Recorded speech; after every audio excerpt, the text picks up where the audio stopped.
दोस्तों, supreme court में जो एसआईआर को लेकर स्पेशल इंटेंसिव रिवीजन जो बिहार में वोटर लिस्ट पुनरीक्षण हो रहा है उस पर एक बार फिर से सुनवाई हुई।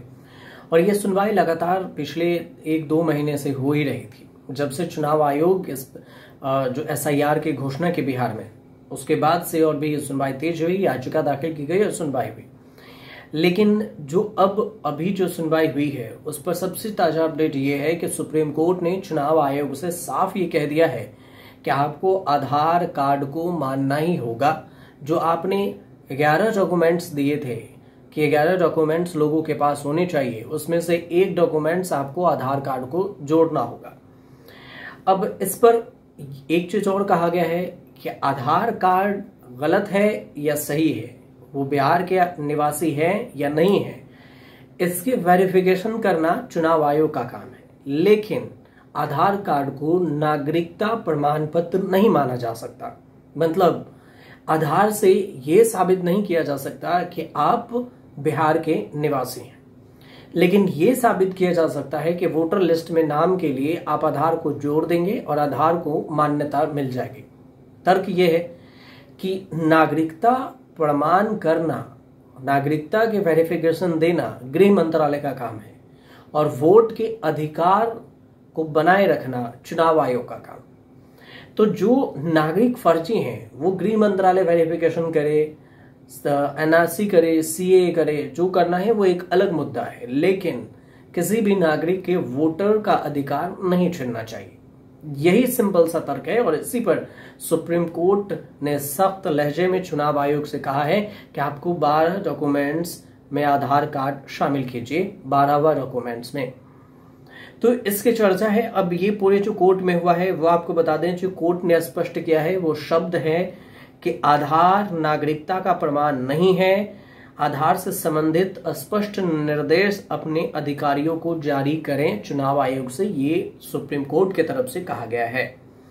इस मामले में जो वरिष्ठ वकील हैं इसमें कपिल सिब्बल हैं। कोर्ट में जो जस्टिस सूर्यकांत और जस्टिस जय माल्या बागशी हैं, उनके सामने कपिल सिब्बल ने ये दलीलें रखी हैं। और इस दलील को लेकर जो कपिल सिब्बल का कहना हुआ, इस पूरे मामले को लेकर कि आधार को नागरिकता के प्रमाण के रूप में स्वीकार किया जाए, तो इस पर कोर्ट ने कहा कि नहीं, ऐसा नहीं हो सकता। नागरिकता का प्रमाण गृह मंत्रालय का काम है। सिब्बल ने यह भी कहा है कि मुद्दा यह है कि आधार दस्तावेज के तौर पर मान्य है या नहीं, नागरिकता बीएलओ तय नहीं कर सकता। 11 डॉक्यूमेंट्स के अलावा आधार को भी इसमें शामिल किया जाए। और इसी के बाद सुनवाई पर सुप्रीम कोर्ट तैयार हो गई और बोले है कि आधार कार्ड को आपको कंपलसरी ऐड करना ही होगा।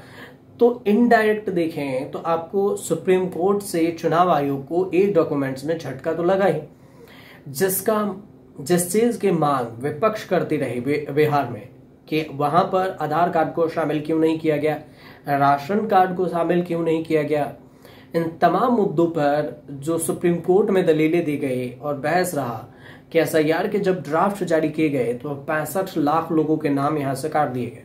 तो इन 65 लाख में से जिनके पास वोटर आईडी कार्ड था या 2003 के बाद उनके पास आईडी था, आधार भी था, लेकिन नाम काट दिया गया। तो अब कहा गया है कि आप आधार दीजिए सुप्रीम कोर्ट की तरफ से और चुनाव आयोग आपके नाम को लिस्ट में जोड़ देगी। चुनाव आयोग ने 24 जून 2025 को एसआईआर करने का आदेश दिया था और 25 अगस्त को इस बात पर पूरी सुनवाई हुई थी। सितंबर तक का टाइम था, उसके बाद ड्राफ्ट जारी किया गया और इसमें कहा गया, अब यूजर्स के अगर देखें तो चुनाव आयोग का ये कहना है कि जो ड्राफ्ट है उस ड्राफ्ट में 7 करोड़ 24 लाख वोटर्स हैं। 99.5% लोगों ने अपने प्रामाणिकता को जमा कर दिया है, मतलब फॉर्म जमा कर दिया और उनके आधार कार्ड जोड़ लिए गए हैं। जो 0.5% लोग हैं उनके नाम कटे हैं बिहार में।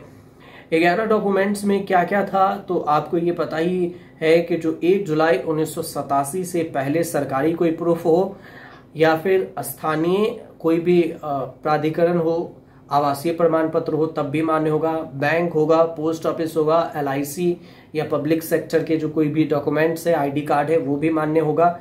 इसके अलावे पासपोर्ट है, मान्यता प्राप्त बोर्ड जैसे 10th 12th के, जिस पर बिहार के निवासी हैं ये उसमें दर्ज हो, मतलब निवास या आपका डेट ऑफ बर्थ बिहार में ही होना चाहिए। ये सारी चीजें हैं। इसके अलावा भी कई सारे डॉक्यूमेंट्स हैं जिसका जिक्र किया गया है 11 डॉक्यूमेंट्स में चुनाव आयोग ने, लेकिन उसमें आधार का नाम नहीं है, राशन कार्ड का नाम नहीं था। लेकिन चुनाव आयोग को अब सुप्रीम कोर्ट ने साफ लहजे में कहा है कि आधार कार्ड को भी आप जोड़िए, कंपलसरी कीजिए। हालांकि जो सुप्रीम कोर्ट है अपने फैसले पर पहले भी ये बात कही थी और अब भी बरकरार है। चुनाव आयोग ही बीच में दलील पर दलील दिए जा रही थी और इसी वजह से ये मामला एक बार फिर से पेचीदा हो गया था। लेकिन अब सीधे तौर से चुनाव आयोग को सुप्रीम कोर्ट ने झटका दे दिया और यही पूरी कहानी थी जो हमने आप तक पहुंचाई। आपको सही लगे हमारे चैनल से जुड़िए, सब्सक्राइब कीजिए, शेयर कीजिए, कमेंट जरूर कीजिएगा।